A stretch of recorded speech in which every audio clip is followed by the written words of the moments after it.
a You chair. can't hear. Do you have a You can't hear microphone? now? No. There should be one in front of me. What? There should. No, we can't hear We you. cannot hear you. We can't hear you when you're talking. Usually there's one right here. Okay, I'll go ahead and speak loudly. Please raise your hand if you can't hear me, okay? I'm starting with the announcements a little bit early. For those of you watching tonight's meeting via Diligent Community, the meeting is available via live stream on the Diligent Community platform. Public comment is accepted in person. I'm so sorry. I'm sorry. That's okay. A link to the video will be posted to the Diligent Community website immediately following this evening's meeting. To improve the volume while listening to the meeting, please turn up the volume on your computer and turn up the volume on the Diligent Community site. Tonight's meeting packet is located on the Diligent Community site. For those attending tonight's meeting, bathrooms are located in the foyer through the double doors. Emergency exits from the room are behind you or through the foyer. If you haven't already, please sign the white attendance sheet on the table in the back of the meeting room. This is a business meeting. The board asks for your cooperation to maintain decorum. Please be considerate and refrain from interrupting board members and other speakers. To improve the quality of the sound, there is a boom microphone directed towards the commissioners. It's right over there. The microphone will pick up any additional audience noise and sidebar conversations. So to help the people at home hear, we'd like to ask you to keep those to a minimum, which you always do. Okay? Would it be possible for you to pull the shades? Because the quality of your video, we see out there very well, but that backlight's on you, and so you're always in shadow. Good call. So if you could do that, that would be great for us.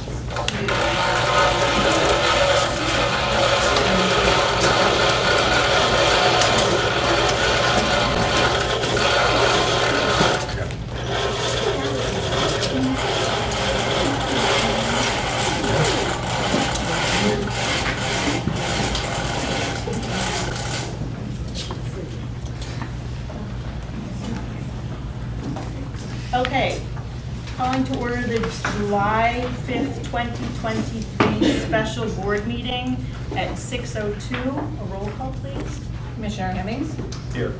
Commissioner James is absent. Commissioner Rapp? Here. Commissioner Root? Present. Commissioner Tyson is absent. Commissioner Lesson? Here. Commissioner Kodo? Here. You have a quorum. Thank you. Item number 2 on our agenda is always remarks from visitors. Remarks from visitors is your opportunity to address the board on any issue. When called upon, come to the center position at the podium in front of the commissioners. Speak as loudly as you can. We want to make sure everyone can hear. State your name for the record and speak directly to the board. Keep all comments under 3 minutes. This is not a question and answer forum, so please do not expect a response or answer from the park board this evening. If you prefer to share your comments in writing, you may use the comment cards, which are available near the sign-in sheets. Any park district staff member will accept your card to be shared with the board.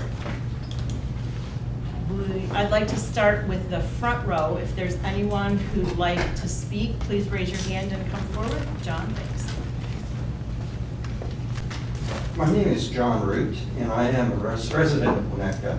I would like to encourage the Winnetka Park Board to support the 4 lakefront ordinances proposed by the Village Council, or at a minimum, the Winnetka Park Board should not protest the ordinances. Ordinance MC 07-2023, which establishes a lakefront overlay zone, will preserve lakefront open spaces, a goal that is part of the Winnetka Park District mission statement. The recent construction on 204 Sheridan, where the removal of the entire bluff and much of the tableland shows the need for the village to formulate bluff regulations. The 9-month proposed abeyance for lakefront construction will not pose an undue burden on the park. and new regulations protecting and preserving the bluff will be to the benefit of the park in preserving the bluff and the lakefront. Please realize we are the only North Shore community that does not have these types of regulatory protections for our lakefront. The path to protest on these ordinances will lead to confrontation with village and may result in the Winnetka Park District bringing litigation against the village. The park is already embroiled in litigation with Rob Schresheim and is currently involved in endless negotiations with Orchard 2020 over the Centennial Park land swap.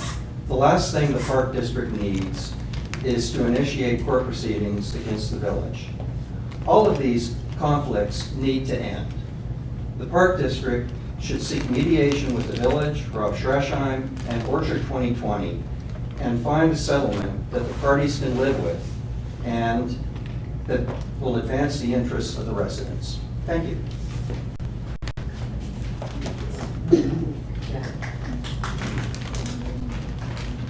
Yes, we have a second.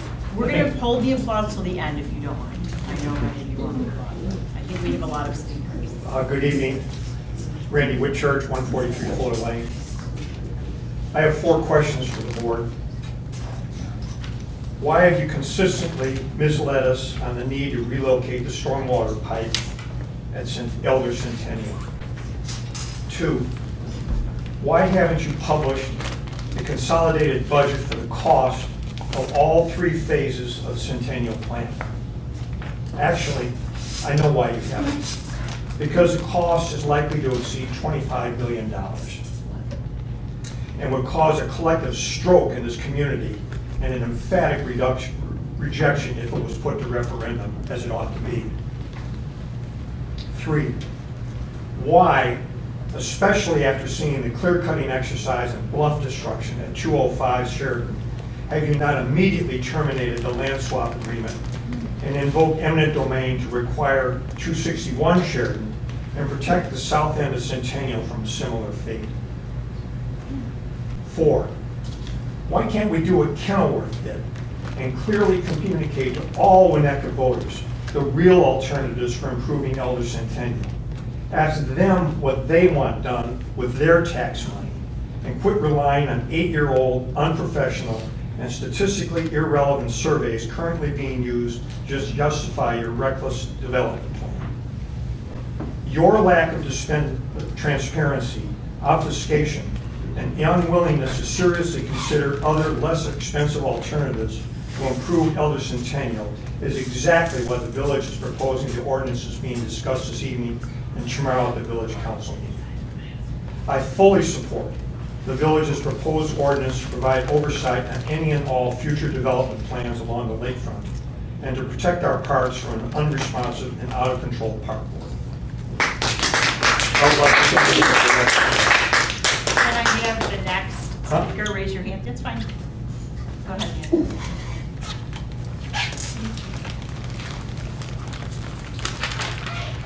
Nan Greeno.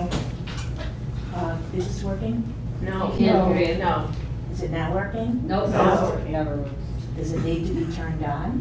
Never works. And then if you hit the top, it is working. Unless it's just blowing. Well, you're welcome to do what you want. Yeah. With it. I have that problem. Every single time. Well,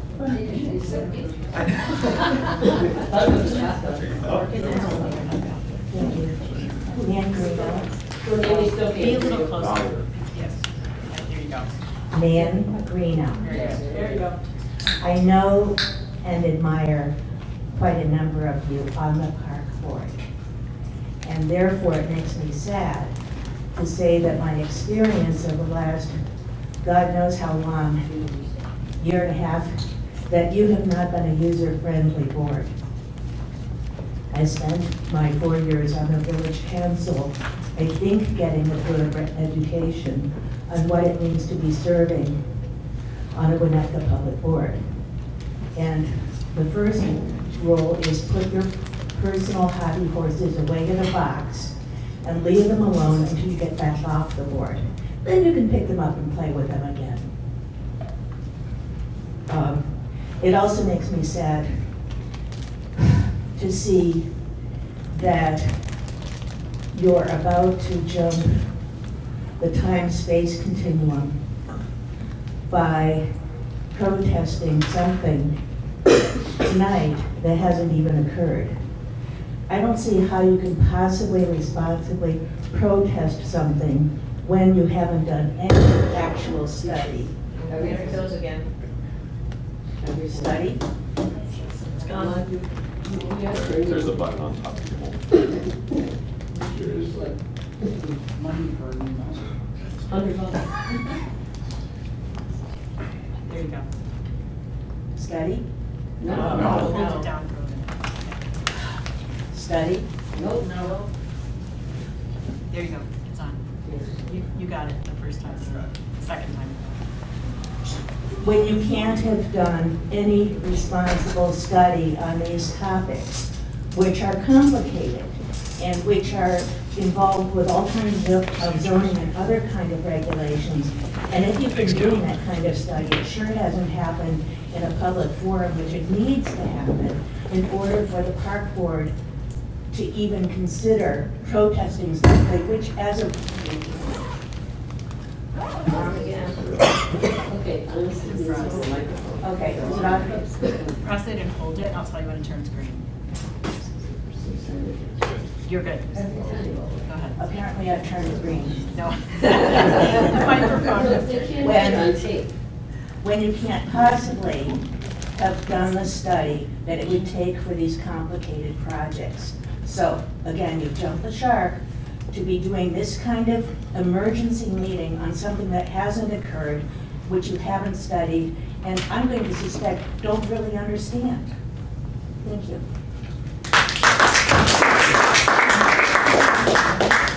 Can I see another raised hand for a I'd love to, speaker? but I hadn't prepared to speak. Yes, I am- you can speak extemporaneously, you just have 3 minutes, and you're more than welcome to come No, up. I think in 3 minutes you might not want to hear what Please go ahead. Go ahead. No, go. Go ahead. Go. Go. Let me have it. I can't do it. I was up Fuller Lane looking for you. You were. I did, and I couldn't. get Any on. other speakers, would you like to raise your hand? Would you like to come forward? Please do. Okay, Please all right. go. Go ahead. We want to hear We you. have someone in the second row who wants to speak. If you change your mind, just raise your hand, it's fine. Hi, I'm Fran Edwardson. We can't hear You'll have to you. speak Oh, up sorry. really loud. I'm Fran Edwardson, and I want to thank all of you for your volunteerism. I know you've been through a lot, and I appreciate, You gotta speak in the mic. all the work that all of you have done over the years to consider all the different points of view. We I- can't hear. Hold on Okay. just 1 second. Let me There's a just button lean into on it. the front of the microphone, This is here? just above the frame. There you go. Yes, Press go it and ahead. hold it. It seems like it's shorting out and it needs to be reset. There you go. You're good. Okay, how's that? Good. Good. I think we've moved the, hold on, go ahead. Okay. Fran Edwardson. Yes, hopefully that won't count against my 3 minutes. No. We received our notice of this ordinance on Friday and have been out of town until yesterday. So have quickly been studying what this ordinance means and don't quite understand it. But as a procedural, It sounds like. can you hear me now? I can reset the mic if you would. It's every meeting. I'm going to ask for your patience, and I'm going to ask you to give Fran the courtesy of your quiet as soon as she's able to restart. Go ahead. Did that work? Not yet. Press it and hold Christine, it. if I may. Yeah. The system's not designed for a room of this size. Correct. That's the problem we're running into. It is in our best interest not to use the system, and if everyone can just please listen to the speaker, that will help us make this work. It's on now. But it's been an ongoing hearing. Carrie, As I read the village ordinance regarding amendments to the zoning ordinces, I will speak loudly. thank you. How's that? That's Okay. good. That's good. It appears that these protests, as a procedural matter, not as a substantive matter, but as a procedural matter, must be filed by 5 o'clock of the first day that a hearing is considered. And if 20% of the affected residents protest together, then 4 trustees are required in order to pass the amendment. It seems to me that with all the controversy in this community over this, we're entitled to have 4 trustees vote on this, vote in favor of it in order for it to affect all of us. And so I don't really know if tomorrow's the date. But if tomorrow's the date, you really don't have any choice but to file the protest simply as a procedural matter, not as a substantive matter, along with the rest of us, in order to preserve our rights to ensure that the trustees are strongly behind this. Thank you. I'm going to look for a raised hand and someone who's prepared to speak with a loud voice. Yeah, John? Oh, did you want to, did you say yes? Oh, did you? Well, it's not a question and answer, so you can speak and ask a question, but it'll be recorded. Yeah, Quickly, my name is Sherry LaPorte. John, you haven't taken Can't my hear you. name? You can't hear me? Nope. Now we can. Okay. No, I forgot what I was going to say. I really did, because I'm so upset about what's happening in the village, and Can't hear a word. I apologize, I forgot what I was going to say. He's really here, Nice. so right. I was going to be nice, and now I kept it on. Where is he here? Why did you okay in 2020 March, when we were under the COVID, and none of us were paying attention, and of course you didn't send us any letters telling us about Ishbia. Why did you allow this to even stop? Why are you trying to hurt our village? We are a small village that wanted to stay small and quiet. And now, not only do they have that problem, but we have Chase Bank that wants to put in this huge bank on the corner and have it be Art Deco. That's just lovely. I hope you don't let that happen. And I'm sorry, I'm taking up your time about another issue. But all these issues come together. We are a small community that I think we have money, billions maybe, but why are we going to let this one man hurt our village the way he has already? I live on Sheridan by Tower, and other people, that's nothing. I mean, I shouldn't complain about traffic, but probably in the next 5 years, because it's going to take a while to build a 70,000 square foot home. You don't want this man in our community. I'm sorry, but why did you let this happen?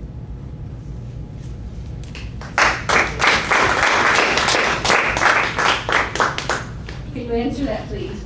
With letters, you didn't even send out letters. Yeah. You didn't do anything. I think we had another hand raised on the right-hand side, if you want to come forward.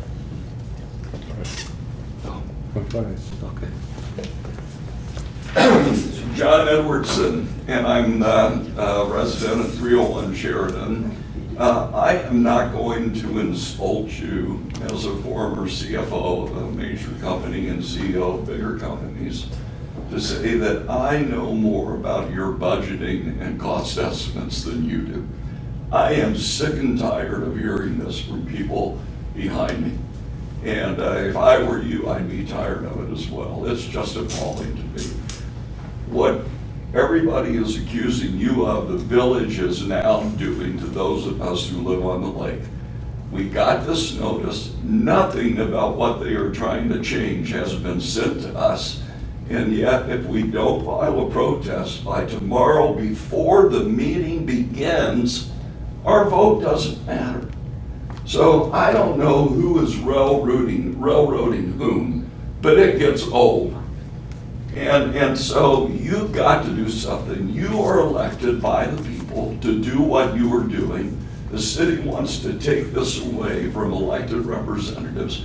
That should be a vote of the entire village, not just the village council, in my opinion. So I do hope you protest this.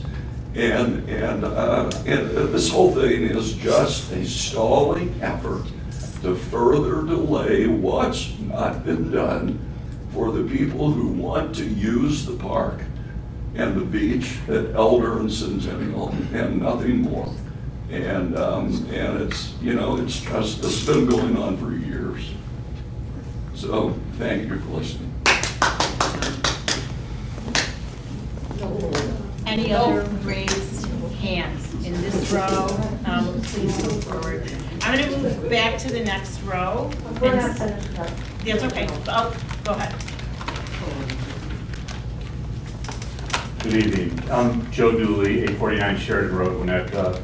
Most of you know me as a former commissioner and the co-chair of the 2030 plan, where this board adopted and approved the plan to join Centennial and Elder together.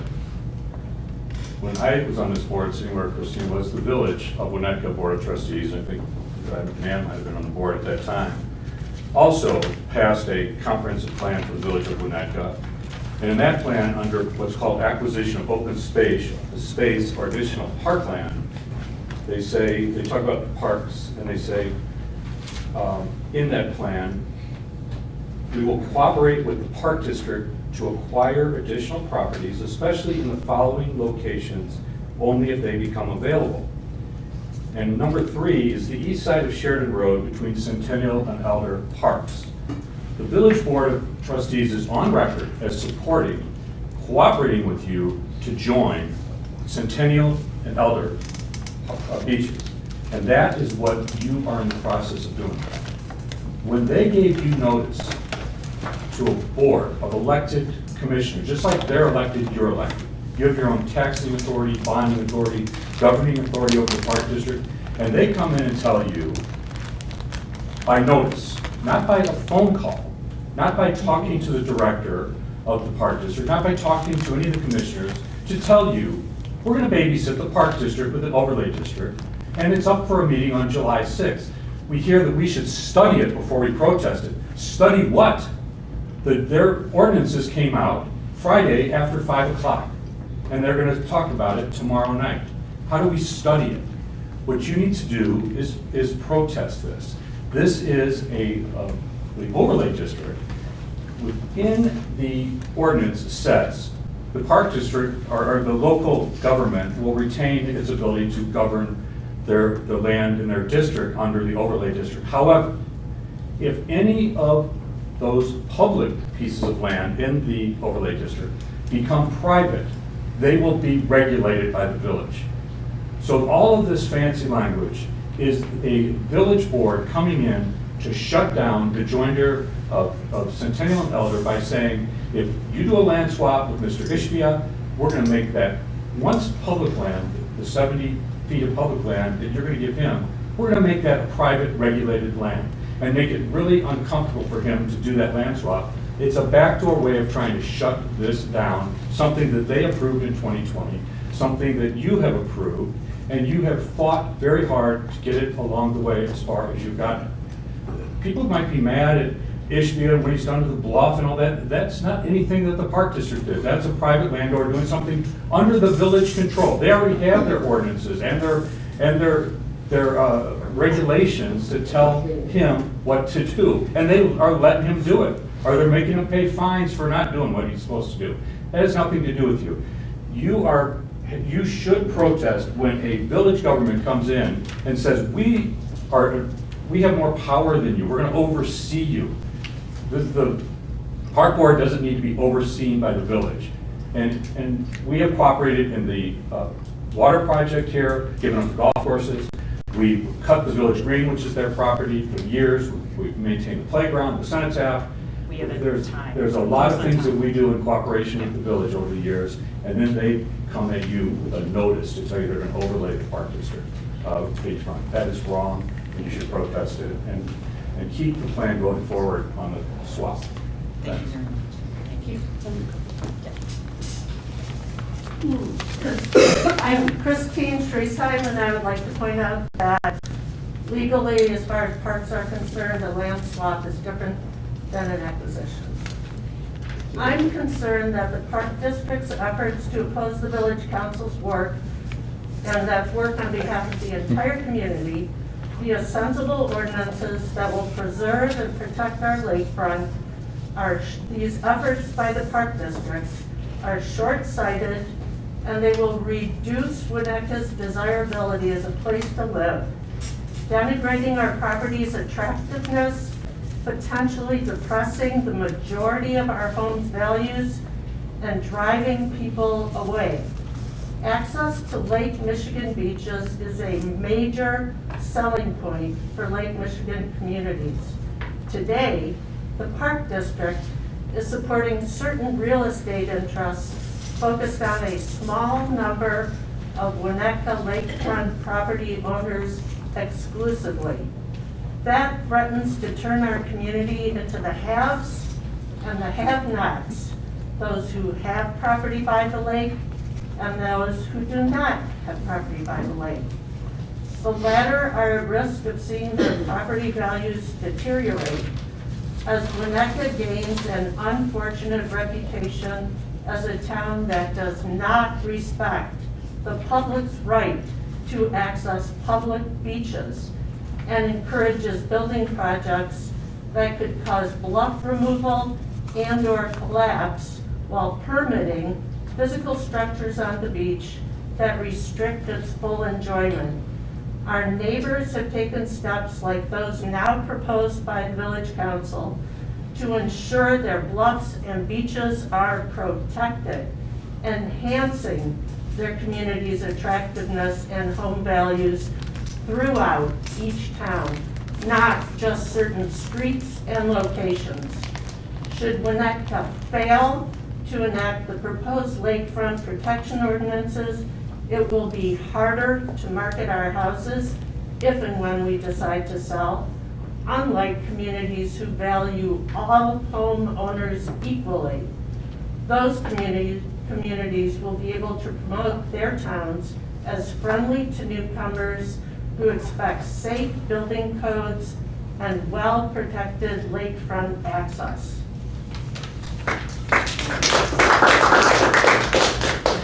Moving from row 2 to row 3, are there any raised hands in row 3? Yes, 2 of you. Decide between the 2 of you. Who would like to come up first? Thank you. Mary?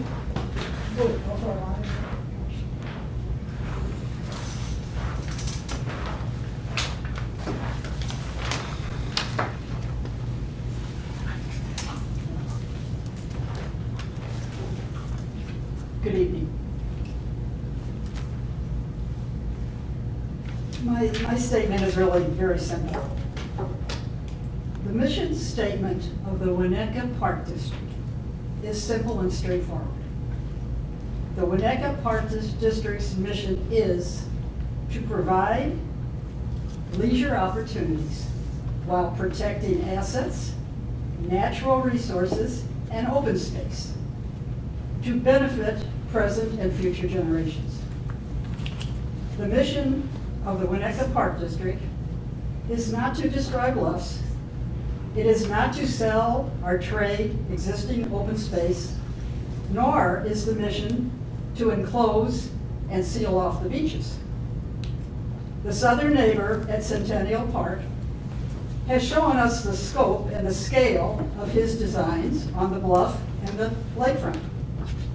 There is no reason for the Winnetka Park District to increase that scope. Fortunately, our forefathers had a great deal of foresight. It is your duty as commissioners to follow in those footsteps. So my message is simple, but I really cannot leave up here without talking about the parade and the fireworks last night, staff. You did a great job, as usual. The parade had stopped in the 90s sometime, or maybe 80s, I don't know when, and then John Roberts came to the board and asked that it be reinstated. And I'm not exactly sure what the date was, I know it was on this board. But it's been going on for now about 25 years. And it's a great event, and thank you, because I know it's a lot of work. Okay, thank you. Irene, you're next. Thanks.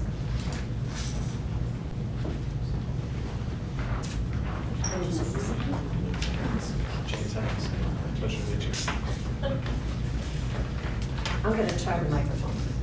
Okay. Let's see.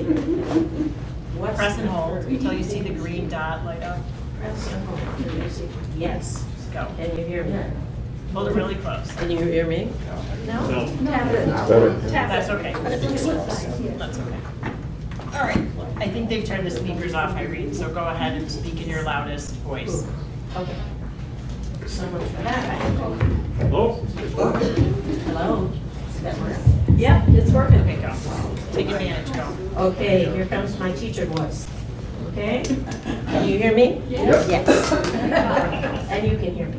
So, good evening. Irene Smith, 37-year resident of Winnetka, Illinois. So it's come to this. You, the Board of Commissioners of the Winnetka Park District, are protesting the actions of the village trustees. I believe this is unprecedented. The idea that one governing body in Winnetka would protest against another governing body is unconscionable. Why are you doing this? What do you hope to gain? You will embarrass and humiliate yourselves tomorrow at the village trustees meeting? Are you really opposed to protecting the lakefront and the bluffs? What's in it for you? How can you possibly tear this village apart any further? Are you, oh, Jesus. Yeah, I hate that. Doesn't that sound like a gun? Okay, let's try one more time. That sounds like gunfire to me. You got it, go. And it's awful. All right. You may want to move. Yeah, be careful. Yes. Okay, meanwhile, so I was saying, what's in it for you? How can you possibly tear this village apart any further? Are you willing to shoot somebody? Hello? Eric? Try again. Kidding. Are you willing to involve yourselves in another lawsuit? And if you are, who's gonna pay for that? Thanks. I think I'm gonna have to stop it. I'll try one more time. Who's gonna pay for that? In fact, the residents of Winnetka would have to pay for 3 lawsuits. Bang. Including both sides of your misguided plan. Finally, please consider the unpleasantness you are unleashing. Aren't we all on the same team? Don't we all want to save our beautiful lakefront? Don't we want to treat our residents with respect? The legacy of this board will be one of dysfunction and disrespect. You don't listen to us, and sometimes you don't listen to each other. I hope the dishonor you are bringing upon yourselves for attacking another Winnetka board rings loud and clear to all Winnetka residents.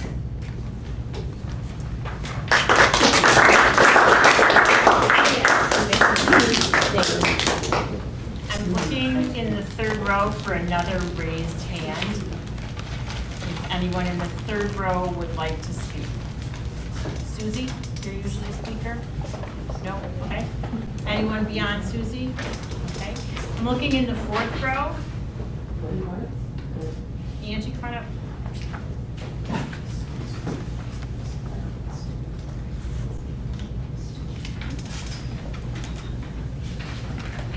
I am not going to attempt to even touch this microphone. It's absolutely frightening to be in the back of this room when you hear what it sounds like. Good evening, Angie Dahl. I have lived in Winnetka for over 40 years. I have also had the honor of serving as a commissioner and as the president of this board. I've served with Joe Dooley, Susie Schreiber, and Mary Garrison. I've reviewed your proposed objections to the village ordinances that they're going to bring up tomorrow night for discussion, putting in a limited period of abeyance and creating an overlay district. I'm very concerned that the objection you are proposing this evening is being advanced as the groundwork for some sort of ill-conceived lawsuit against the village. The village has every right to call a timeout during which it will study zoning issues pertaining to the affected properties. Any lawsuit filed by the Winnetka Park District would be a waste of time, a waste of taxpayer money, and most of all, a waste of the limited goodwill that still exists in this village between the Park District and the village trustees. I hope you'll reconsider your decision.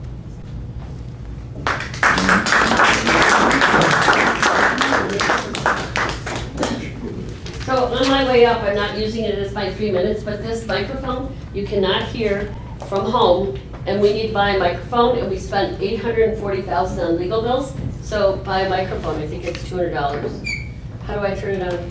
I won't even try. I wouldn't even bother. I won't even try. Okay. We can hear you. Right. So my name is Katie Stevens. I live at 333 Sheridan Road, and Mr. Edwardson, received my notice several weeks ago regarding the village plans. I also want you to know, you're a new trustee, that we are the ones that 20 years ago, approximately, tried to buy 261 and put it on a referendum for the village. So Joe Dooley, there's no one that wanted 261 more than we did. I think Mr. Edwardson also was in on that offer. And you guys had the chance to buy 261, and we spent $2 million on absolutely nothing. We have nothing to show to it. You should have planned and gotten that property the proper way. But your mission statement is to protect assets and our natural resources and open spaces for the benefit of present and future generations. This is your charter. You may want to protest the village efforts to preserve the lakefront. You may want to protest the village efforts to protect the lakefront and the bluffs. The village is doing your job. They are following the Athenian oath. The Athenian oath on the village wall says, leave it better than you found it. Do you think taking the bluffs out and not preserving the land is in your charter? Winnetka is doing, just so you know, what every other shoreline town has done, starting with Evanston in 1980. Setbacks and protection of the bluffs. Your charter is to preserve and protect, so these ordinances are not in keeping with your charter. You should be concerned as what is happening next to Centennial and applaud the village for helping you to protect our land. And where does it go from here? After you protest, if we sue, there's double trouble. We pay double bills as taxpayers. You have no valid data that the public agrees with this. In fact, the public is so upset with the actions, even though we still wanted to buy 261, the Park District is against our public land, and they have asked the village to stop the destruction. You already have one lawsuit on your hands funded by a taxpayer. So if you were to move forward with the idea of suing the village to preserve our beautiful land, which is what Winnetka stands for, the Park District would be in another lawsuit, which we both as taxpayers will then have to pay lawyers on both sides, double trouble. This begs the question, are you protecting yourselves? I can't figure out who you're protecting, but you need to protect our land and our bluffs. To those commissioners that are new, and for those that have been here since the whole debacle started, be independent. Stand up against this concept of not protecting our land. These ordinances, just so you know, are overdue. They're in Glencoe, Lake Bluff, Highland Park, Wilmette, Lake Forest, Kenilworth. Do what your charter says to do and do it now. Preserve and protect. If not, you have failed to fulfill your charter to us and the taxpayers, and I probably think there would be another lawsuit that you haven't fulfilled your obligation to preserve and protect. Please enter this into the public record.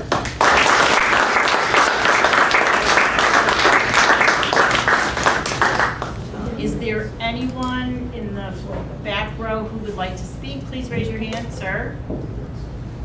And then we'll come to the left side of Hi, Bob Zabers, 61 Willow Road. And We can't hear you. We can't hear you, sir. Should I touch the microphone? No. Yeah. Just yell, yeah. All right. With all respect to my neighbors who just made comments, I actually applaud you guys standing up to what is an absurd piece of provocation from the village. We all want to preserve the bluffs, and so I think that your pushback on the village in a constructive way actually might lead to a good solution. Some of the elements of what they propose are just absurd. We all want to protect the bluffs.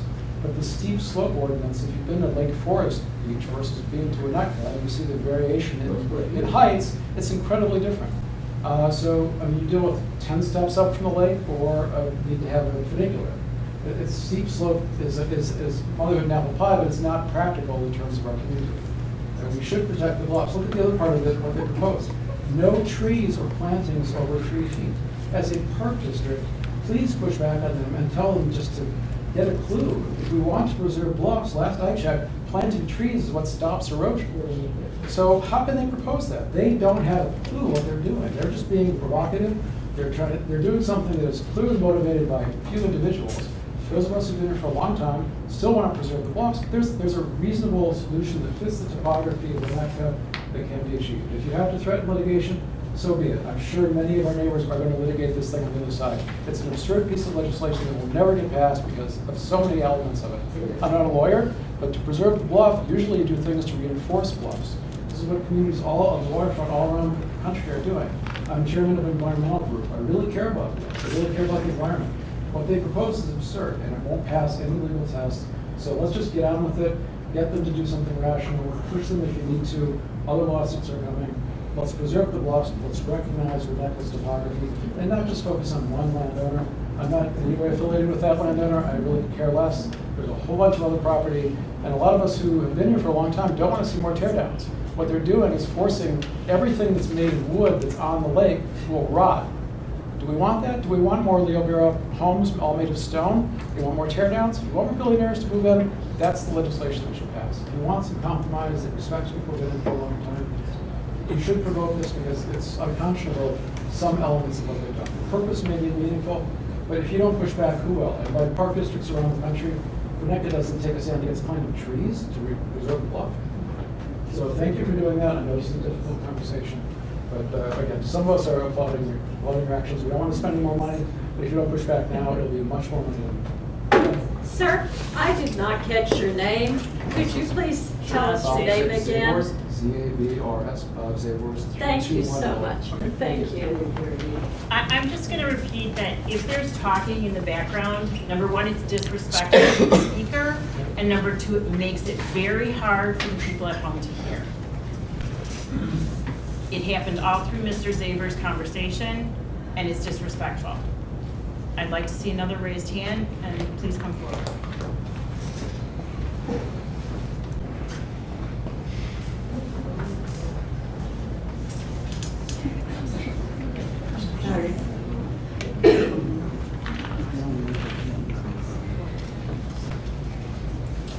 My name is Bob Mucci. I'm an attorney. I've lived here 30-some years.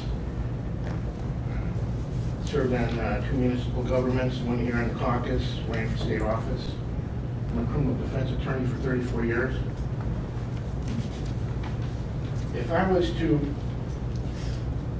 you were my client and I was to advise you, I would emphatically urge you to stop, cease, and desist and table any activities with respect to this beach project, which is in the neighborhood of $21 to $25 million.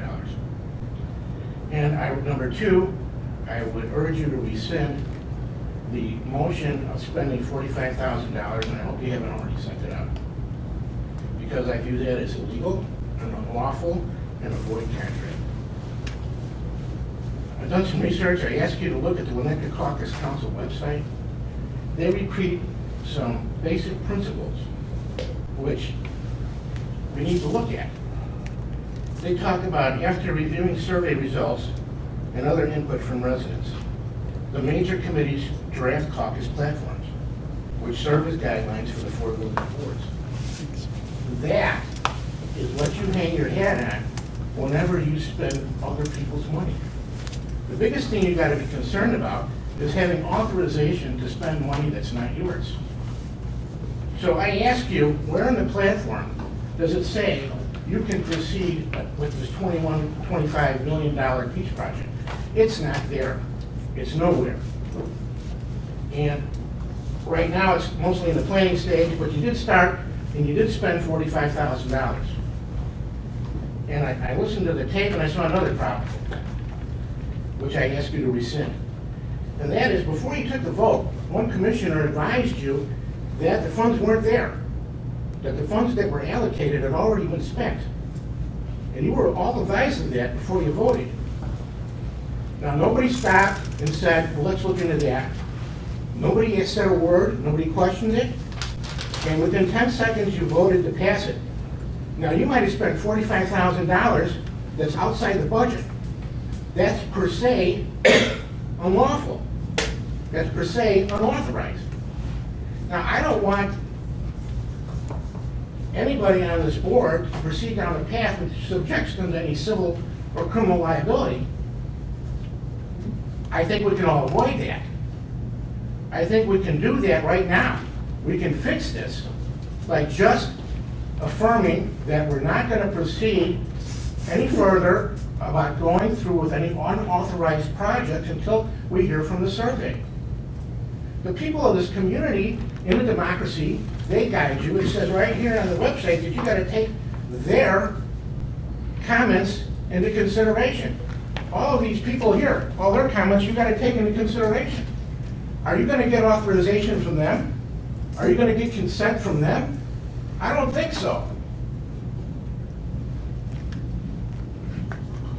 I ask you to affirm here today the fact that you're not going to go through with this beach project until you get authority as set up through due process that went back into 1925 when they started this town, saying that the candidates here must reflect the policies of the caucus. And what are those policies? The policies are the survey. The survey is not a suggestion, it's not an option, it's a requisite that gives you the authority to spend money. And you don't have that. You should have had this on the survey. So you can table this till next year, and that's what you should do. All right? So I ask you to do that, because otherwise, you know, I could cite some cases here where they found the commissioners personally liable. Do you want to put out your checkbook? You write a check for $45,000? Or maybe if the 9 of you that voted on it would be $5,000 apiece. You're in time. Just so you know. You're over time. You know, and one last thing, I think you should rethink the thing about not answering people's questions. You serve at our whim, and to say you're not going to answer our questions, we're not going to have a dialogue, it doesn't sit right with me. You serve us. We don't serve you. So I would really, really think that. And all right, I hope you take what I said seriously, because I couldn't be more serious. Thank you.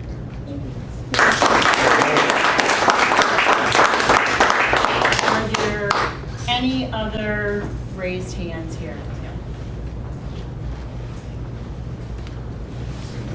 My name is Kim Marsh, and I live at 360 Forest. Didn't hear you good. Kim Marsh, 360 Forest Street. I just want to add to what Mr. Mucci said about listening, because on Saturday I went to the farmer's market and I had a long discussion at the village trustee tent, most of which was about park district activity and the board activity.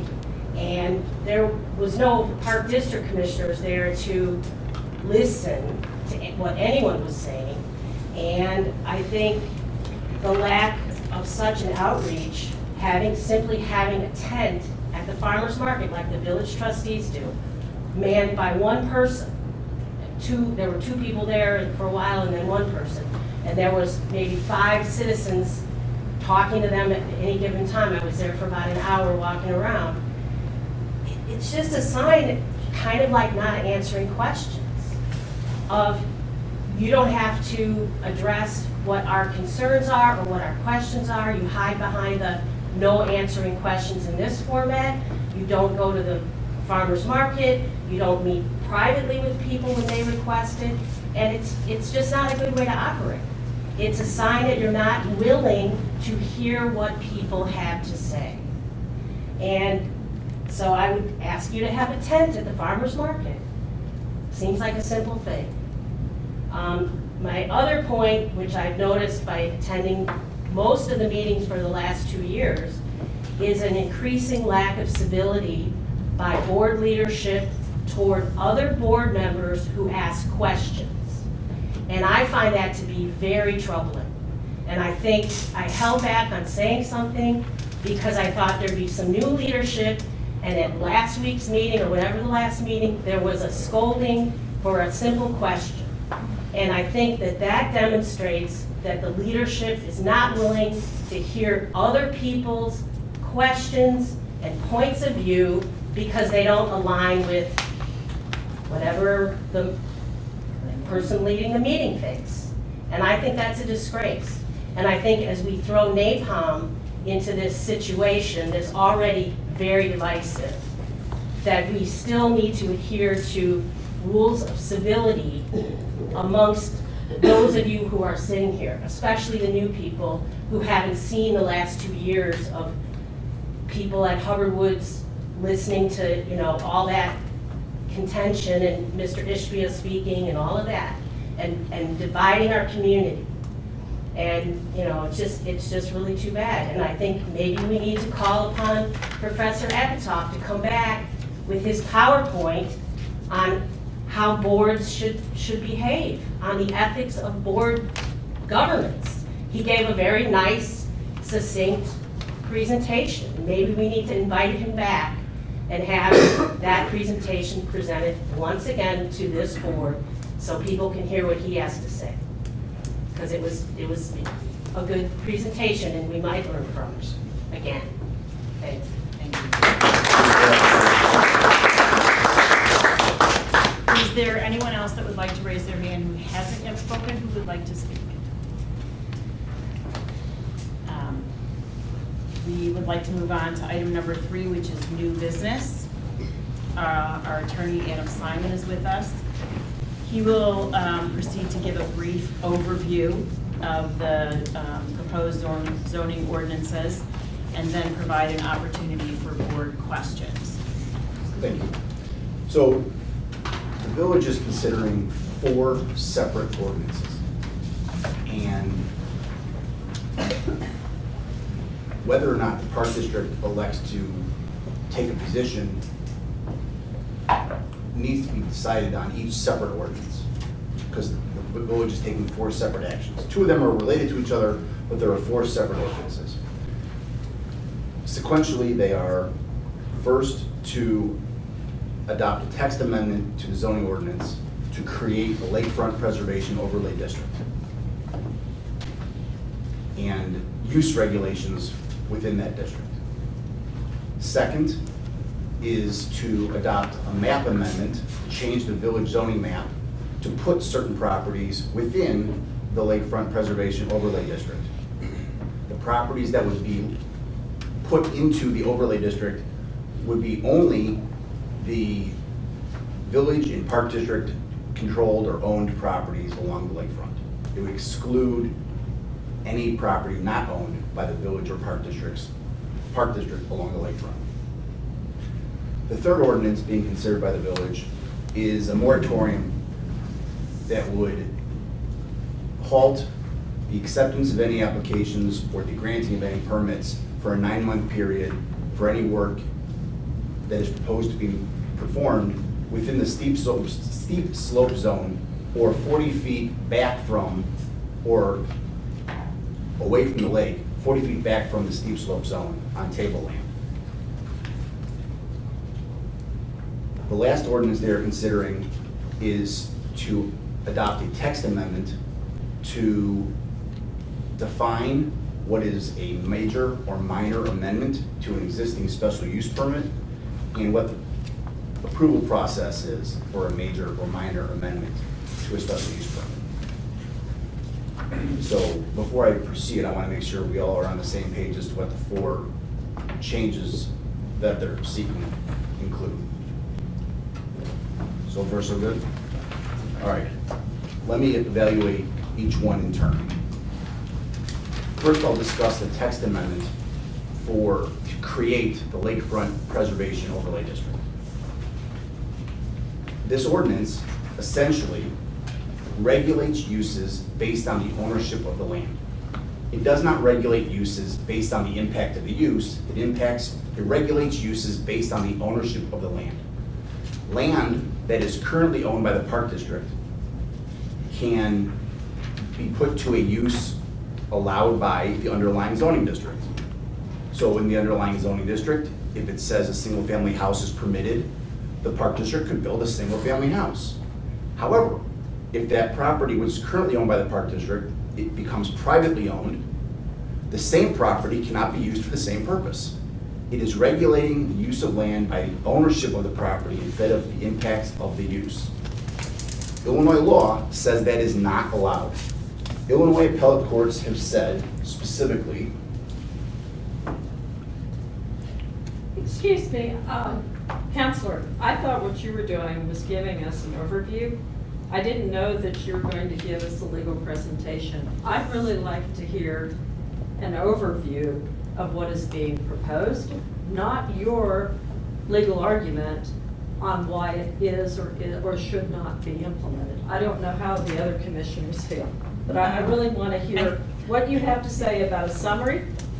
I'm trying to help all of you make an informed decision as to what you decide to do tonight. So, yeah, let me just summarize how I thought we would go forward, because there will be time for discussion and questions when we get to the motion stage, and then we can go to the questions. But I think it's helpful to hear these arguments so that we're on the same page. Madam President, I believe we have all had the opportunity to read your legal guidance. I read your legal guidance with great care, that in your opinion that you sent out. So as commissioners, we've all had that opportunity. I understand. I guess I'm somewhat curious. I thought you were going to do an overview of what is being proposed and that we could ask questions about it. I didn't know you were going to present your legal opinion. So the back and forth and the questions will come when we vote on each of the motions. And please excuse my interruption here. I was just somewhat surprised.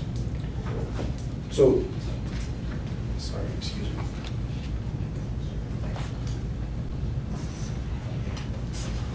I was going to express that Illinois appellate courts have said that the statute enabling municipalities to enact zoning ordinances is directed against the use of the property. A city may not use its zoning powers to differentiate uses based solely on the form of ownership. And so it's based on that legal premise that I find that the village's attempt to regulate uses by reason of the ownership of the property instead of the impact of the use is unusual and inconsistent with Illinois law. The village's regulation also holds the potential to eviscerate the value of Park District land. Obviously, the Park District is not frequently in the business of conveying land. However, we're also not in the business of predicting what happens in the future. If property which is owned by the Park District could become regulated so much that it can't be used for any productive purpose in private hands, that means the Park District's property is essentially worthless in the marketplace. How is a park worthless? Oh, God. Parks are wonderful. The most wonderful park. Order. Can I have some order, please? The last comment I'll make is a common comment on as respects to all four ordinances. It is common when adopting zoning ordinances for the public body to adopt findings of fact to demonstrate how the proposed amendment will meet the standards described in the zoning ordinance that describe the tests for why an amendment is in the public interest or not. None of the ordinances that have been presented so far contain specific findings of fact. Some of them don't contain any findings of fact at all. Some of them only contain conclusory statements that don't specify how this change meets the findings described in the village ordinance. What I'm trying to say is that I don't think the village is following its own rules in trying to adopt these ordinances. The second ordinance that they're adopting is the map amendment that would put property within the Lakefront Preservation Overlay District. I don't have any additional comments to state about that. The next ordinance they're adopting again is the steep slope moratorium ordinance. The ordinance recites that it is relying in part on a provision of the Illinois Municipal Code that, in my opinion, doesn't support the adoption of the ordinance. They cite a section of the municipal code that has to do with adopting landmark status for properties. The village already has landmark designation regulations. This ordinance does not affect that chapter of the village code. Instead, it adopts a moratorium on the acceptance of permits and the granting of the acceptance of applications or the granting of permits for any work within the steep slope zone or 40 feet removed from the steep slope zone. I'm going to reserve my comment on the procedural matters until the end of my presentation. I don't have any legal comments on this ordinance. The last ordinance they're adopting is, as I mentioned before, to clarify and amend the rules regarding special use permits and what the mode of approval would be when someone seeks to amend a special use permit. It helps define what a minor amendment would be or a major amendment. It describes what the approval process is. A minor amendment is proposed to be eligible for approval administratively. That means it doesn't have to go before any village board or commission or have a public hearing. If it's a major amendment, the applicant would have to go back for a public hearing process, just like a new special use permit would be required to do. So those are the four ordinances. The special use ordinance that I described last is one that I see on a fairly commonplace basis in most of the communities that I work in and among. It's a clarification that I am not surprised to see. It would apply generally to the entire community, to every use within the town that has a special use permit. Insofar as the comments have been made about the process that we witnessed to get to this point, I'm going to draw an analogy or a comparison to the manner by which the village adopted the lakefront preservation regulations or the lakefront development regulations. We all remember that ordinance. It was adopted by the village March 21st, 2023. The legislative process that started that ball rolling began January 10th, 2023. There was a study session that day, followed by an additional study session January 31st, 2023. And then village staff went to work and took about 6 weeks before presenting the ordinance for the first time on March 7th, 2023. Again, it was presented and not voted on finally until the second presentation of the ordinance on March 21st, 2023. And so an ordinance, which I think everyone would uniformly agree is a pretty significant policy statement, took about 2.5 months to adopt after 2 study sessions and 2 presentations before the village council. By contrast, in the case of these 4 ordinances, there have been no study sessions, there's been no public deliberation on it until after the village council sent out notice. Furthermore, the manner by which the village typically sends out notice of zoning changes is to publish notice in the Winnetka Talk newspaper. I will tell you that I've done some research, and in the past 12 months, every one but 2 of the public notices for zoning hearings have been placed in the Winnetka Talk. Only 2 sets of notices have been placed in the Chicago Tribune. I'm not sure why they chose to put it in the Chicago Tribune this time instead of the Winnetka Talk, where residents are accustomed to seeing notices.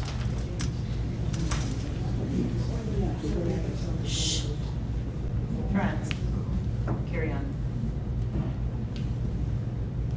Contributing to the issue that this appears to be done in a rush, the ordinances don't present any facts that describe the problem they're trying to address. Is it reasonable for the village to consider adopting regulations for steep slope construction?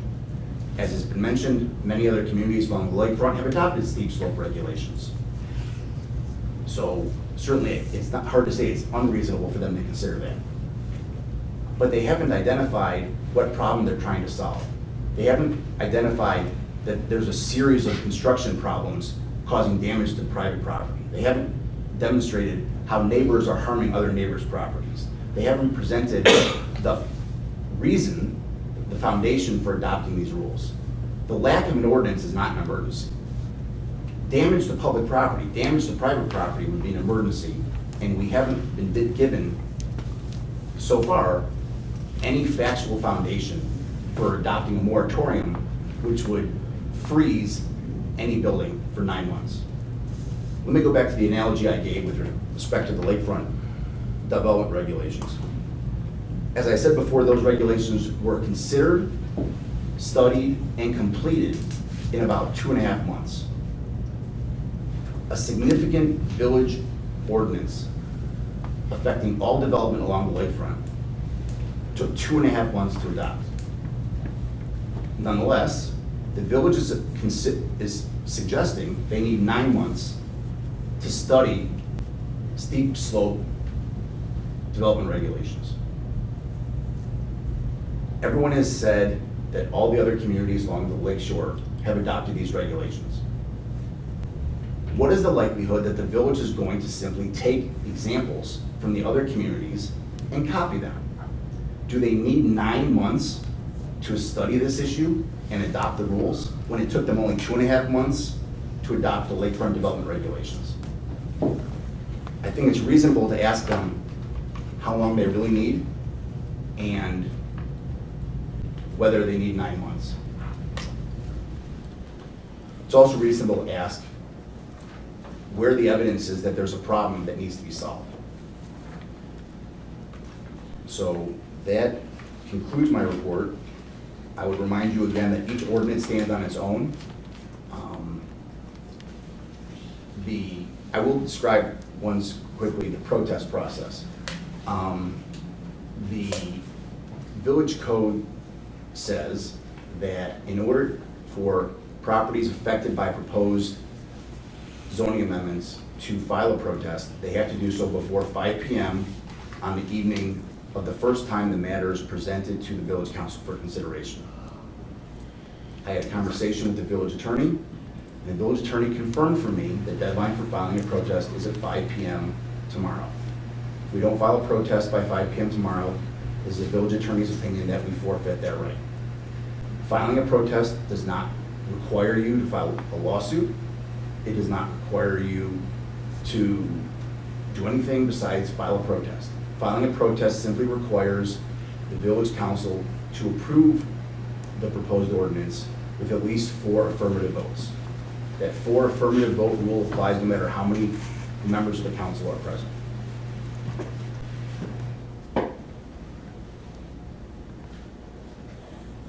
If the Park District elects to file a protest to any one of the ordinances, it does not necessarily by itself cause the village council to have the 4 vote requirement.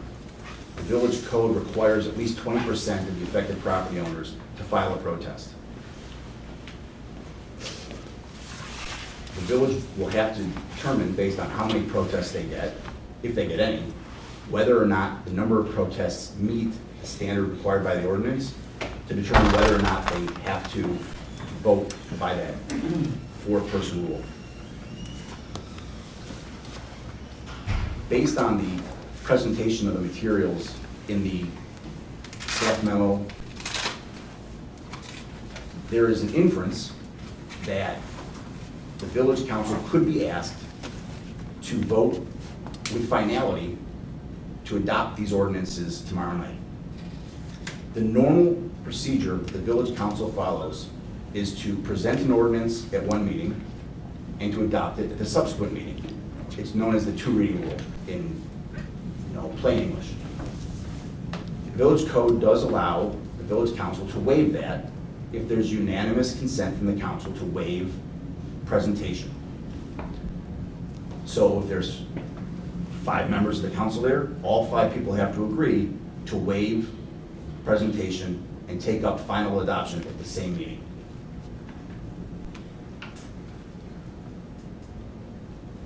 Again, there's inferences in the manner in which these ordinances are presented, in the materials that were distributed by the village, that leads me to believe that that might be a question asked of the village council. So you should consider whether or not you would lobby for or against that tomorrow night. Now I will conclude the opening of my remarks, and I'm happy to answer any questions. Okay, so the way I'd like to do that is to go through the ordinance, take our motions, and handle the questions and discussion. Does that work for everybody? Well, I have two general questions of Counselor, if I may ask them.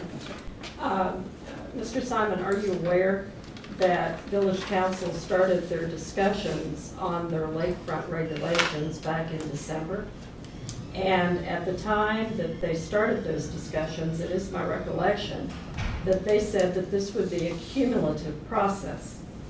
In January, when they first introduced the initial lakefront regulations, and just for point of information, seeing you're new to the Winnetka Park District with respect to these issues, in January, starting in December, the village didn't even recognize that they had jurisdiction over the lakefront or the lake. And so this was quite a revelation when they learned that.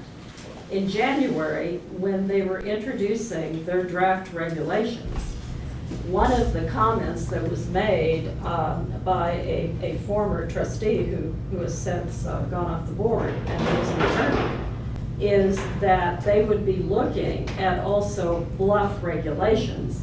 And throughout this process, it is my recollection, having sat in those meetings, that they were talking about this being an additive, cumulative process. So I just wanted to share that with you, because many of the procedural and structural defects that you may see, if you go back and go through those hearings, you may find that that was all discussed and that it was also discussed by the village attorney. I've considered that. If you look at the memo for the Lakefront Preservation Overlay District at ordinances, item history is described as none. When you look at the item history with respect to the special use amendment ordinance, item history is also none. So the village's own materials admit that these are coming forward with no discussion of history at all. The steep slope ordinances might be cumulative with the earlier regulations, and the village's memo seems to express that, where that's their representation. And I would just counter by saying if it's cumulative, they could have been studying the issue this whole time and presenting actual regulations instead of asking for 9 more months, when it only took them 2.5 to 3 months to adopt the original regulations. My comment back is it's taken this district nearly 3 years to come up with the lakefront plan, so things take a while. But second question to you. If we elect not to protest, and I understand the difference is they have to have 4 trustees, but if we elect not to formally protest, being good intergovernmental people, and if the village moves forward and agrees to implement these regulations, would our failure not to protest preclude us? Would we be barred from moving forward with litigation if we wish to do that? In other words, do we have to go through this procedural technicality to file a lawsuit? No. Thank you for that. Okay. I would like, may I have a motion to authorize the Winnetka Park District Attorney to file a written, Adam Simon, to file a written protest to the Village of Winnetka.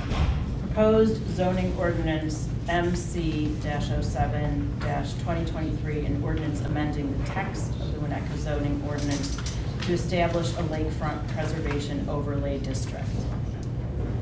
So moved. May I have a second? Second. Discussion. I have a question. Yes. Does the village have authority to issue these ordinances? Just this ordinance? Yeah, this ordinance. we can talk about it sequentially, but, you know, do they have the authority to issue? I'll deal with this one because it's the one on the table. Fine. As I said in my original report, I believe that this ordinance attempts to regulate the use of land by the ownership of the land instead of by the use of the land. Yeah. So I find that this ordinance is inconsistent with zoning law. Do they have authority to issue ordinances that regulate the use of land on the lakefront? Yes, the village has zoning authority over property generally within the village. And does the village need a problem to create an ordinance? I mean, you've made a point to say that they're searching out a problem here. Do they need a problem? I Or guess can they just regulate? the village's exercise of its legislative authority is supposed to be in furtherance of the health, safety, and welfare of the community. And so if they find that it meets the standards for an amendment that they've set up in their own zoning ordinance, and they believe it advances the health, safety, and welfare, they can exercise zoning authority. This particular ordinance that they're proposing to pass would regulate ability to change signage, right, at a particular piece of property? I don't recall there being rules specific to signage. And trees.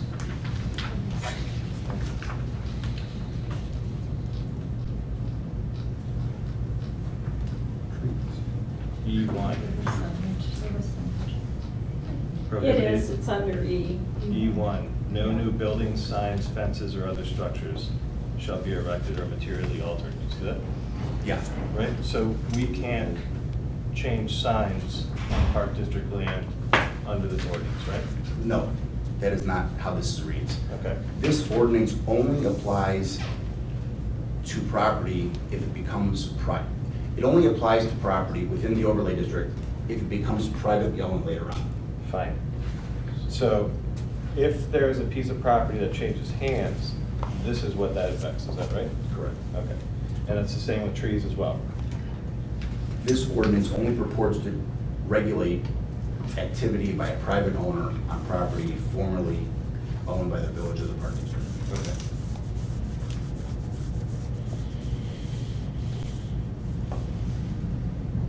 Is it problematic that there's nothing in this ordinance that allows for authorization of new signage at all? For example, by applying for a permit?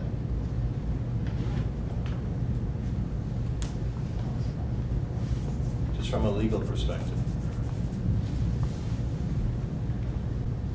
There are potential First Amendment issues where someone wouldn't be able to exercise their First Amendment rights by posting political signs on their property, but I haven't studied that issue in great detail. Okay. All right. Sorry, I've taken over. No, that's okay. There's other I questions. wanted you to get through your questions.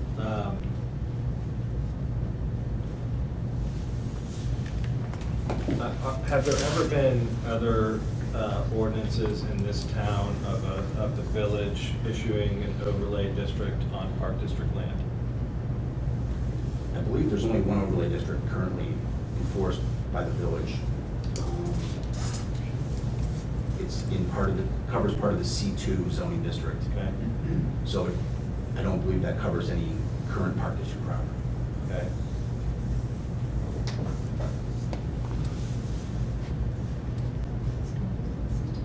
I'm looking at the questions on this particular one. Yeah.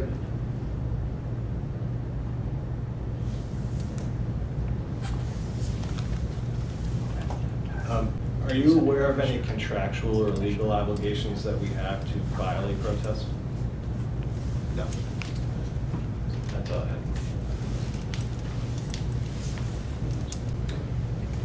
Yeah, I do. No, I'm just reading my notes from last ones. Okay. Just to timestamp the discussion, I would like to just make sure, Adam, that you're aware that on February 3rd, Warren James, as Park District president suggested that to avoid these kinds of issues in the future, specifically related to some of the lakefront development issues and some of the comments that we've been getting on our projects, that the village should consider adopting zoning regulations for parks and public places.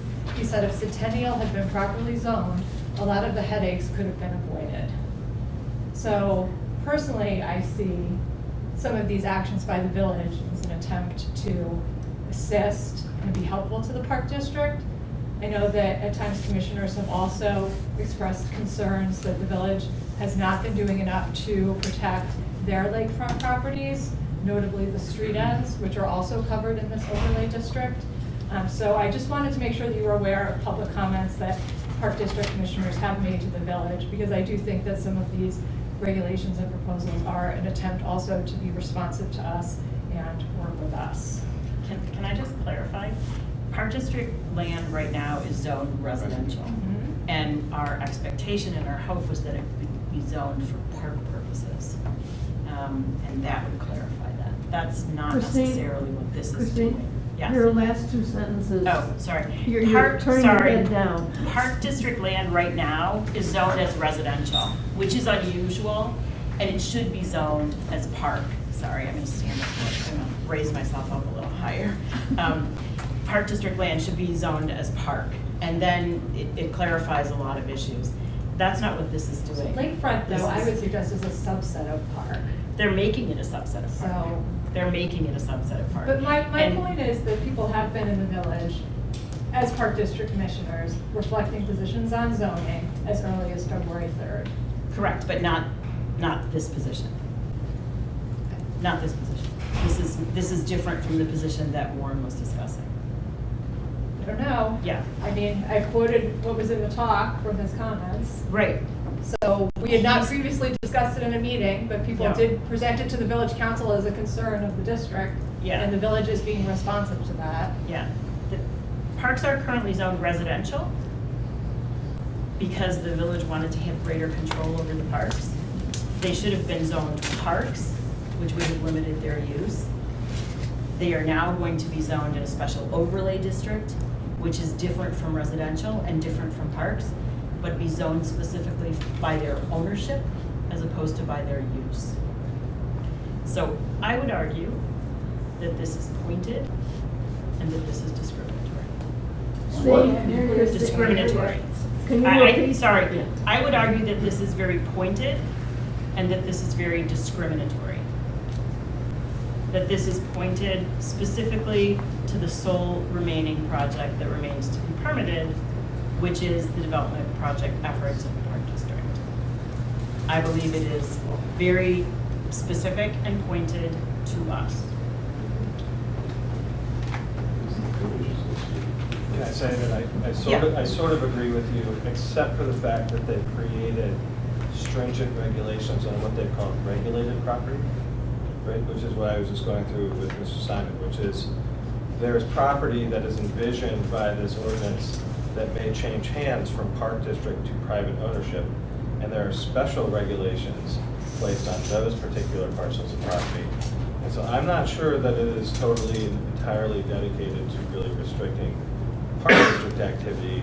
In fact, I think there's actually another person that's probably acutely affected by the potential regulations that are being proposed here. That's not to diminish what you say, because I think what you're saying is right, generally speaking. In the long term, this is something that's clearly only really going to apply to park district stuff, unless it changes, unless park district land changes hands into private ownership at some point. So anyway, I'll stop there. I think there's more to it, but I agree with your general thesis, which is there's really a lot directed here at the park district activity. Sorry, I interrupted you before you finished your questions. Can you just clarify for us that for the 20%, who comprises the basis for the 20% for each of the ordinances? Because some of them just apply to park district parcels and village parcels, and other ordinances potentially apply, or the steep slope ordinance potentially applies to all the lakefront property. So it's unclear to me how the 20% applies in those two differing populations. So I'll read to you from the village code. And if there's questions about how to interpret the village code, I'll try and do that, but the best source of the answer is directly from the rules. The owners of property that will be subject to the proposed zoning amendment, as well as the owners of properties immediately adjacent to, across any alley from, or directly opposite to the property or properties that are the subject of the zoning amendment application, may file written protest objecting to the proposed amendment. So maybe an easier way to describe that is all of the properties that are specifically within the change and everything that has frontage on those properties. Does that make sense? Is it anything that has a boundary that touches? It's as well as owners of properties immediately adjacent to. Yeah, so they share a boundary line. Okay, all right. So the neighbors across the street on Sheridan would be, like across from Centennial as an example, would be in that or not in that? I think that is one way it can be interpreted, yes. Okay. Okay. Did you have other questions? Oh, I just have several comments. One, I think we're all familiar that the village has spent multiple years in a new plan, the 2040 plan. And today I dusted off the new plan and see that there were two pillars. Pillar number 4 and pillar number 6, where the village was committed to the protection and preservation of natural resources. On page 40 of this 2040 plan, there's a section called open space uses. And I would presume that open space uses does define the street endings into the lake that are owned by the village, which, if I understand correctly, Counselor, are covered by this overlay district. So it's not just parkland, but it is open property of the village. But under that paragraph in the plan, and I'll quote, "The village may wish to study and consider either the creation of separate zoning standards for open space uses within the zoning districts in which they are currently located, or create 1 or 2 new zoning districts specifically for open space uses." So with respect to comments that we've heard this evening, that this came as such a surprise, this was something that was discussed at multiple village meetings. I was present the evening that I believe both you and Commissioner James came to encourage the village to establish a new park district zoning district. So I guess I look at this and I think with what I see with this overlay, if I understand correctly, what the village intent may have been, well, they're very clear. They say what they're doing here is intended to preserve and maintain the character of those properties that are for open space preservation and enhancement, to protect natural resources, and to save scenic views. Again, it seems that this all rather ties together. And again, I'm somewhat curious as to why we as a park district are sitting here scratching our heads and are worried about what happens if we convey lakefront property.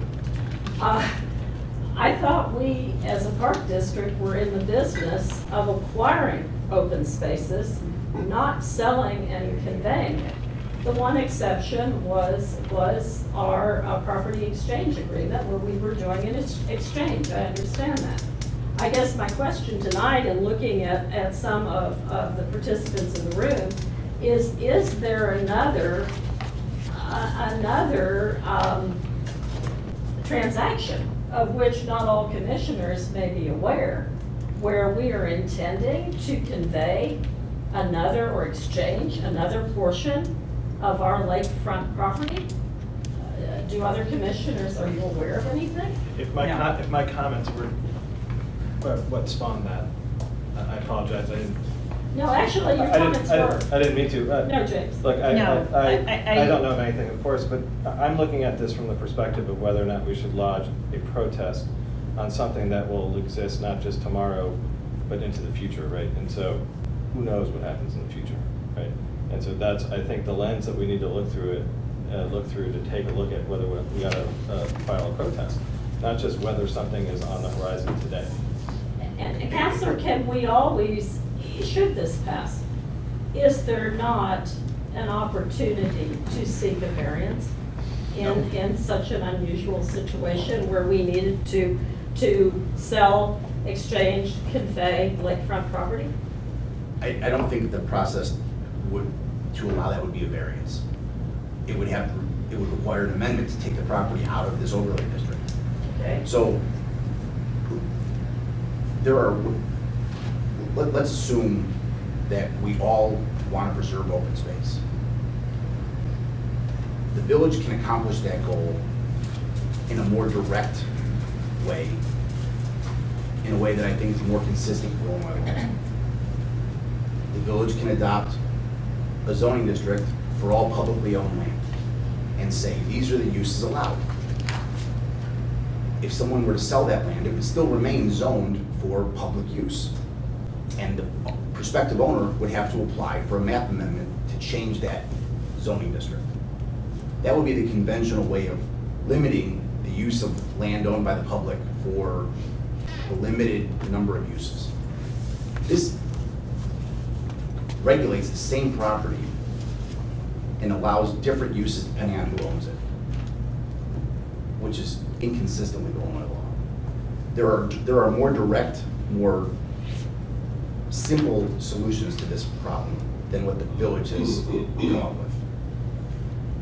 If the village has problems with people encroaching on the ends of streets, the village has rights that they can exercise to eject people from the right-of-way. They can do that without adopting an ordinance. They can simply evict people from public property and preserve it for public use. They don't have to adopt an overlay district to do that. So there are simpler, more direct, more conventional tools that they can use to accomplish the goal of preserving open space. And I would posit that simply protesting this particular method they've chosen does not mean the Park District is opposed to preserving open space and preserving parkland. It just is protesting the method and the tool they've chosen to do it. Just to clarify. Oh, well, I was just gonna make a statement, but go ahead. Okay, just to clarify though, I mean, we can participate in the dialogue about the process. We can provide our feedback without filing a formal protest. The only thing the formal protest does is require 4 trustees to affirmatively vote. They are a 7-member body. Their majority is 4. It is, like, it really doesn't seem to bias anything other than just antagonizing another village, another municipal body within the village of Winnetka, with whom we need to work, with whom we need things, with whom we collaborate on a regular basis for many of our events. Really, like, I'm really struggling to understand what it buys us other than Can I ask a upsetting question? people. Maybe, Yeah. that, I don't know, maybe it brings some light, but I don't know. As I read this ordinance, it suggests to me, right, that there are certain permitted uses on properties in the lakefront zone, right? That's C1 to whatever, all that stuff, right? Correct. If there are things that are happening now in the lakefront zone, the overlay zone, what happens to those things if they're not expressly permitted under this ordinance? So for example, it says under 2, limited recreational uses for, which for purposes of this section means recreational uses that don't involve or require structures or prepared facilities. What about the boat launch? So this does not speak to what happens if there's an existing use that will stay there once the property changes ownership. Right, this is just the property, right, in the lakefront overlay district, right? I imagine that the village zoning ordinance has a chapter that defines the rules that apply to what are called non-conforming uses. Non-conforming uses are uses that are commenced legally, and as a result of a change that occurs later on, become not permitted. Okay. And so, I imagine if property, There doesn't need to be a reference in here to that, at least? Because as I look at it, right, like I look at this ordinance that says these are the only permitted uses, right? And I don't think a boat launch is allowed under the permitted uses that are enumerated here. again, But what you're saying is there may be other ordinances out there. Do they have to be incorporated in this ordinance in order for it to be read properly? Like expressly, does it have to say it? I don't think they have to specifically reference the non-conforming use regulations, because this is a chapter of the zoning ordinance, and so you have to read the zoning ordinance as a whole. But I do want to emphasize again, these regulations do not regulate the Park District's use of Park District property. It regulates a future owner's use of the same property. Well, it's only regulated property, right? Regulated property is defined as properties in the Lakefront Overlay District that are no longer publicly owned.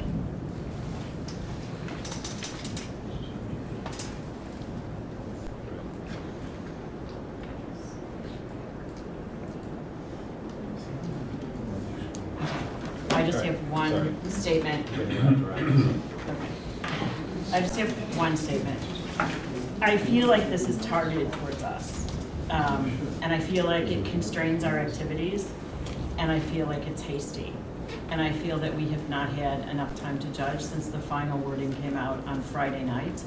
Many of you have said you received your notices much earlier. Friday night was the final formal wording, and it was posted. So many people have worked all weekend on a very busy holiday weekend when we put on a spectacular 4th of July, thanks to the 80 to 100 people and the thousands of people couple thousand people that came out to watch fireworks. And we have studied this. And I think this is hasty. I think it's specific, discriminatory, and constraining.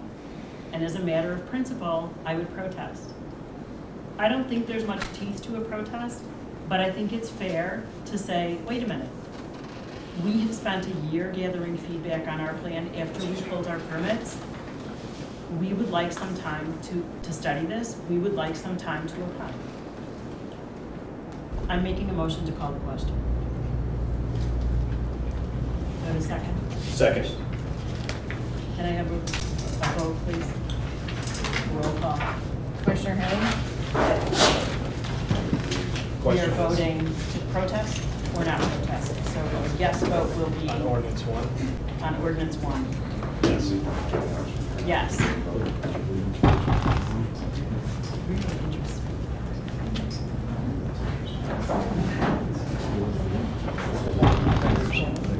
The vote on the question.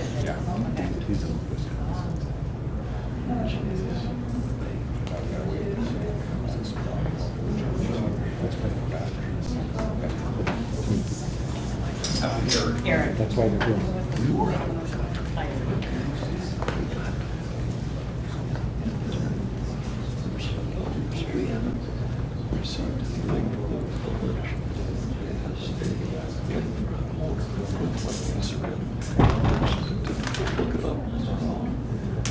So let the record reflect that we've had 2 commissioners, Root and Rapp, just exit. We're attempting to ascertain if they will return.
Yeah.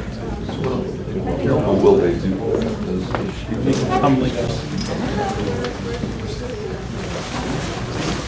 Fran was the general counsel of the library, so she knows this stuff.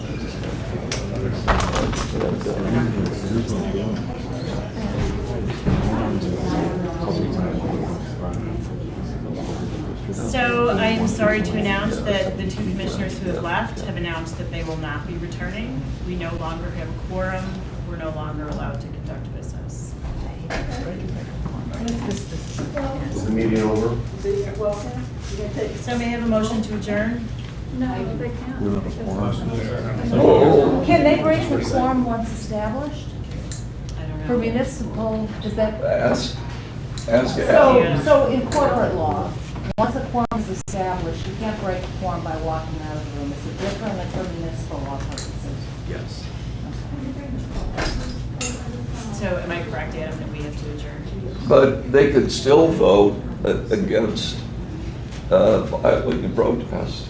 Right, but then if they But lose. then, yeah. When a public body doesn't have a quorum of the public body here to do business, it cannot conduct business lawfully. So we can no longer take any action. Thank you. Motion to adjourn? So moved. Second? Well, time to go home.